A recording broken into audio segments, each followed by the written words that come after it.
Invité d'Alsace 20, on parle de livre. Stéphane Ronchevski, regardez ce titre, pour invalide, changé à l'opéra avec le ticket de métro. Comment ça va, Stéphane? Ça va bien, merci. Livre sur des gueules, des portraits, des gens qu'on rencontre. Sur le métro aussi, on va en parler.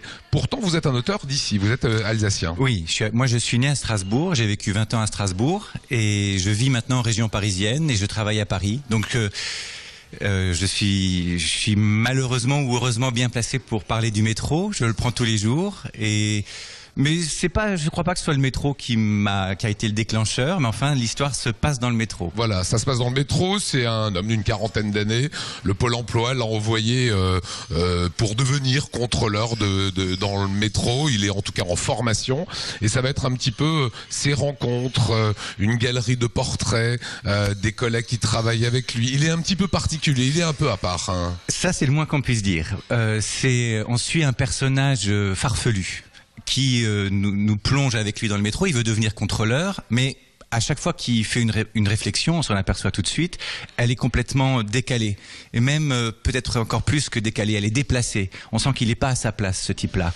Très vite, on se demande pourquoi il est ici, contrôleur, ou en passe de le devenir. Et pourtant, il fait tout pour être sympa. Il est d'ailleurs charmant. Il a un regard amusé sur les choses, sur ses collègues.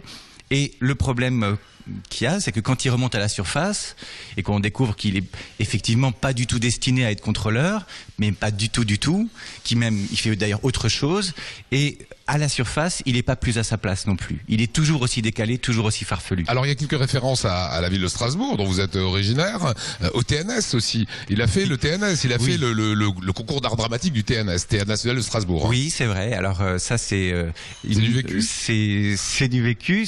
C'est du vécu parce que quand j'avais même pas l'âge de le passer et j'ai essayé le concours et j'y suis allé en touriste, en regardant un peu les professeurs qui allaient me juger.